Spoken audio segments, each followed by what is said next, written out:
Hey, so just wanted to make a sort of update video and talk about actually a lot of things. This is going to be probably longer than a lot of my videos. I try to keep them, between like 2 to 5 minutes, so we'll see how long I talk. But I made a list of everything I wanted to talk about and just kind of go over. So I've been car camping for 2 weeks now, and sort of the things I've learned and what I've been up to. So I am currently in Seattle. I'm parked on a street. My car's really dark, even though it's something like 10 o'clock in the morning right now. But I have all my shades up except for the one in front of me, so there can be some light so you guys can see my face. I'm on a very quiet street in a nice neighborhood where I've had free parking for 72 hours, which is something I'll talk about in a bit. And actually, I think I did discuss that in a previous specific Seattle vlog video, but we'll talk about what I've been doing here. I've actually been in Seattle for almost a week, let's see, about 5-6 days I think I've been here, because I got here in the middle of the week and then I was having such a great time, and it was great, amazing weather, which is, rare for Seattle. I've heard it's a place that gets a lot of rain, but it's June and it's been lovely. And they're also having their gay pride parade. So it was Pride and there was a lot of events going on. So it was a lot of fun, free stuff to do. So I've been enjoying all of that. So anyway, onto the list.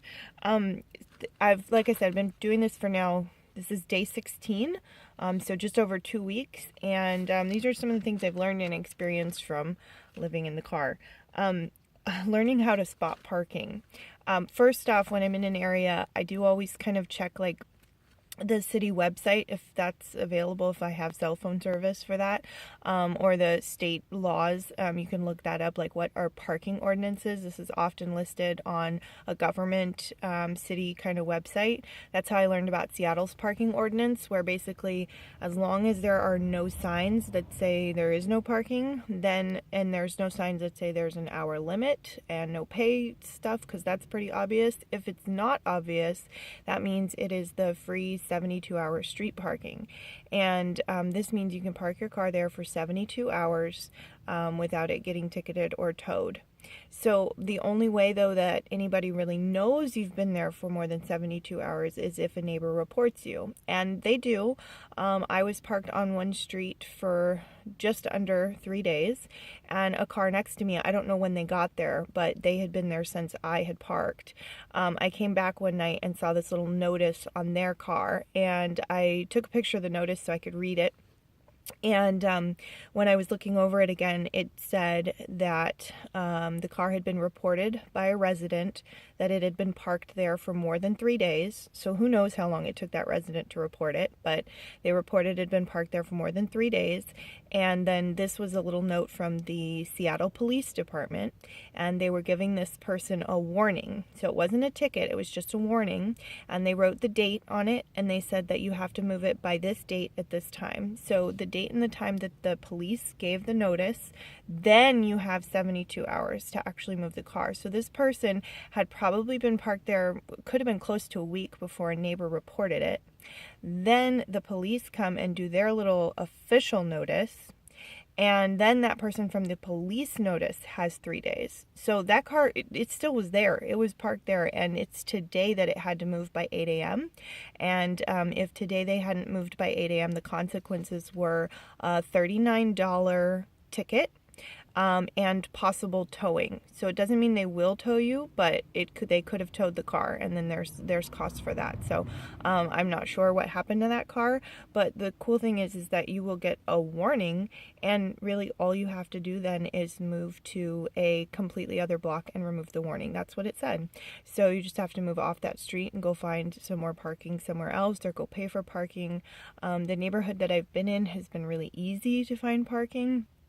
So yeah, that was, again, these things are, I don't know, it's not all cities, but, another reason I was able to stay in Seattle for free and a longer time. They're also as far as I know, were no rules against sleeping in the car that's parked. And people do that to sleep off, if they've been drinking or things like that. That there's a lot of, when you go to message boards, that's mostly what people are talking about. Like, can I crash in my car after watching like a Seahawks game or something? And, there are rules. You can get arrested for drunk driving even if you're sleeping in your car trying to sleep off a hangover. So things like putting your keys in the glove box, not sleeping in the front seats. Obviously I'm not. I'm always camped out in the back. I haven't been drinking, so that's not my problem. But the fact that when you do look up these things, this is information you're going to find about where and how to park overnight. It's a lot of people talking about that kind of stuff. So anyway, that was really cool. So I have not gotten a notice yet. I did move my car, like I said, within the time period. I don't know if somebody would report it. My car is somewhat obvious because the blinds that I put up, it makes it look like an icebox from the outside. So it's kind of obvious that somebody's blocking something in, but I got to do what I got to do for sun protection. And so far, nobody said anything. And like I said, if a neighbor reports me, they can't do anything about it other than have the police come out and give me that notice, and then I move on. But I'm planning on leaving today anyway. So, parking, that is parking in the city that I've been talking about. Parking in suburbia was another thing. I parked at a church parking lot. Oftentimes those places during the week are really quiet and don't have any rules. The only time that I've been knocked on in the middle of the night by some cops was in a really nice neighborhood where I was parked in a church lot, and they were just really sweet. They were doing more like a wellness check because I do have California license plates and I was in the state of Washington, and I heard the police car pull up and him sort of on his radio. I think what he was doing was radioing in my license plate to see if possibly this was a stolen, abandoned car before he checked on me. And he did that, and then he actually drove off. And I don't know if then it was another police officer or if they came back again a few hours later. So that, I thought that incident was done, and nothing happened the first time, and I kind of was like trying to go back to sleep, and then I got woken up by headlights coming into the car again. And this time they got out of the car and knocked on the door and announced they were police. And so I was a little nervous, so I opened the door and was like, I'm sorry, am I not allowed to park here? I'll move. And they said, oh no, we're just checking because we saw all the windows blocked out, and we know that usually means somebody's sleeping in the car. What you are doing is perfectly legal. You are not in any trouble, but we are here to ask if you are okay. Do you need a place to stay? What is your situation? Why are you sleeping in the car? And especially now that they had no idea that I was a female, but now seeing that I am female and that, that I was alone, wanted to make sure I wasn't running from some sort of domestic violence issue or something like that I was safe. And so that was very sweet, and that's so far in 2 weeks the only incident I've ever had with anybody coming and talking to me about why are you doing this, who wasn't another fellow traveler. I've been spotted by other people.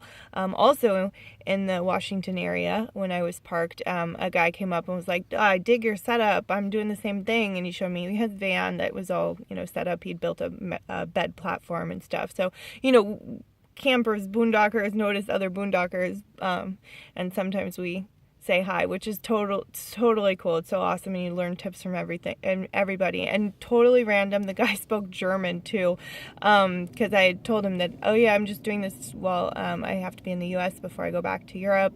Lived in Germany the last year, and he was like, oh, sprechen Sie Deutsch, and then we had the rest of our conversation in German. So that was fun. So this parking lot, like I said, with the police, it was totally cool. They were just checking on me for a wellness check, and that was really nice of them. So shout out to Bellevue Police. You guys were awesome for doing that. And also, there are churches in Bellevue you can park at just free. And that was a nice, beautiful neighborhood. I was really lucky with that spot too, because I was close to a park, and while you're at the public park, there's plenty of parking and bathrooms, public bathrooms, open during the daytime. They close about 10 o'clock at night. So there was always a place for me to kind of wash up and do my business. The only thing is, obviously, most parks will shut down. Those are, a big target area for people to hang out late at night. So they have hours till about 10 or 11. 7, and then you have to get out of there. So if you can find a place that's near a park with overnight parking, that was the ultimate. So that's kind of how I worked that out, is that first I was in the park and realized, well, there's no overnight parking here. That's kind of a given. So then you find something in the area and go with that. So, okay, that's parking. The other thing is, Oregon was really great because literally you're supposedly able to park anywhere. From what I've read, is that you can just park any pullouts, anything that doesn't say no overnight parking is just parking. But in Oregon, I was on the coast, aside from one night that I spent in the Medford area in suburbia in a hotel parking lot. But other than that, I was on the coast, and it was beautiful and wild and great, and really, really easy to boondock, and so many people doing it. It felt so safe. There's a great community out there, and the Oregon coast is absolutely beautiful. And yeah, I might drive home that way, but I'm trying not to do repeats on this trip. I'm trying to just see everything new. As much as I fall in love with places and sort of like kind of got stuck in Seattle here, not that that's a bad thing, but like I really, really do want to see some new things. So next one, power outlets. So I'm traveling with this battery pack. It charges my cell phone, I think, like 3 or 4 complete charges. It's something I bought in London, Power Walker, who makes it. I don't even know if this is available. This is something I bought when I was traveling internationally, and I just hadn't bought it before I left. So I bought it while I was in London on the way to Thailand, just because in London I had no problem finding power outlets and I was staying in hostels, but in Thailand I didn't know what the situation was going to be when I'm in a more rural country. So this was a just in case thing. But Thailand had a lot of power everywhere I went that I really didn't get much use out of it. It's this trip that it is finally paying me back, because this thing cost me like 40 pounds. And it's this trip that it has been so useful in, because even though I have a car battery, I just have a car battery for starting up the car. I don't have a separate system. If I do this more long term, I would make a separate battery that gets charged while you're driving, but then is used to power electronic devices. But I don't have that, and it's kind of a battery that has had problems starting the car before, since I've let the car sit for a while without driving it. So I'm very careful with that car battery. So I don't use the lights inside the car when I'm sitting. I don't use the radio. I do not charge my cell phone unless we're driving. So this thing has been really super handy. But in order to charge this up or charge the phone, spotting outlets is a great thing to do, and I just try to get a little power wherever I am. Where do I find these power outlets? So mostly it's in public bathrooms. Not all public bathrooms have that. They don't want to obviously attract somebody sitting in there and just using up all the power, but oftentimes you'll find them underneath the sink. If you look under there, they'll be there, and I've been able to plug in the phone and then actually sort of like hide it up underneath the sink in the plumbing and go do some business in the bathroom, do makeup, freshen up my hair, anything, and all the while the phone charges, so I'm not then using the power pack. I've sat at Starbucks, definitely sat at Starbucks. There's always outlets there and Wi-Fi, and I just do business on the phone, catch up with friends, make some phone calls, post some things on Facebook and whatnot, even posted YouTube videos, and in that time charge both devices for sure. Another place I've found power outlets is some public parks.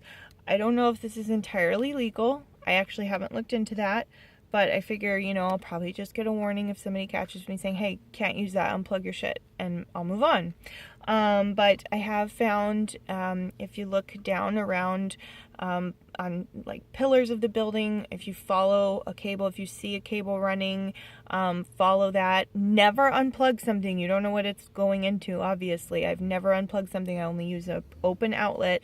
But there's oftentimes they're covered because they're outside in the weather and they don't want to get water in there, and they also probably don't want a lot of people using it. But if it's, not locked up, I've been able to find these little areas that are around, like, say there's a building that has fountain and like kind of a garden area, they'll often have little outlets down around in the garden on pillars or behind like planters and stuff, because sometimes they do events there, and then or like for Christmas decorations, for instance, and when they change the whole thing and they put lights up everywhere, instead of running cords, they've just already got these outlets out there. A lot of those will be locked up, so obviously can't use those, but I've found plenty of them, especially here in Seattle, that are free, or maybe somebody's come before me and unlocked them, but it wasn't me. So, and I've sat there and enjoyed the nice park while my stuff is charged. So that's a good one. Next, we'll talk about bathrooms. I think I've done a couple bathroom videos already, because obviously that is the biggest thing when you live in a car and you pissing in a jar. So, my favorite bathrooms, aside from Starbucks, because if you're in a Starbucks, oftentimes it's your own private bathroom. I've found power outlets in them. I've found that you could get the Wi-Fi, and yeah, but again, if it's just a single stall, oftentimes there is two, so there's another one people can use a lot while you're doing business, but you know, I don't want to spend more than like 30 minutes in there. I really don't want to take over the place. So other places that I've liked, lobbies of office or retail buildings, office/retail buildings, where there's like retail stores, so there is a lot of public walking around. If I'm casual, I'm not dressed like a business person, I don't look suspicious, I just look like I'm, you know, had been shopping there or something. I've found, oh sorry, it's getting loud, there's a garbage truck behind me. But I've found that these places will have a nice bathroom. It's pretty quiet, because most people that were working in their offices also have bathrooms in their offices, and that these are not the biggest, most popular retail areas either, but there is retail. There'll be like a card shop, maybe a toy store, something, you know, for that people on a business trip need to pick up some, like a luggage store. There's always something like that. And in these buildings, there are restrooms, and they're quieter, and I've had, you know, great time just charging up in there, getting ready, and having no problems with that. Museum lobbies or visitor places, again, oftentimes visitor centers, things like that, you don't have to, it might be a building that you have to have a ticket to get in to see the event or displays or whatever they have going on, but you will have oftentimes a lobby that you don't have to have a ticket for, and you can use their restrooms. What else? Oh, grocery stores. Grocery stores have been great. Every grocery store I've been in has a restroom, and a lot of those tend to just be a single stall in the back, for also employees and customers. Yeah, those have been good. Some of the grocery stores in the city, I've noticed they are closing their bathrooms by about 9 or 10 o'clock at night, so just make sure you've done all your major business before then, because you don't want to get caught with the fact that they'll shut down. But some are also just 24 hours, especially Walmart's. Those are always 24 hours. So another thing I've realized is, sorry, there's garbage men around me. This is live. This is what happens. I don't need as much water as I use in life. Probably thanks to this lovely hairdo I still have going on that my mom did, which is, it's totally frizzy up here, but I have redone the braids, and I might need to redo those again. Anyway, I think I'm gonna have to stop this. I think I'm gonna turn, because this is already at 20 minutes and there's a loud ass garbage truck, so I'm gonna stop. And I'm going to start talking about the next things in another video, because that's the other thing. I don't have editing software or anything. This is all just being done on my cell phone. And while I could probably figure that out, I've just been posting sort of one take. Everything's one take. And I think I'm going to keep it that way, because I don't have time for all the editing. And I'm trying to live my life. So I'll be right back.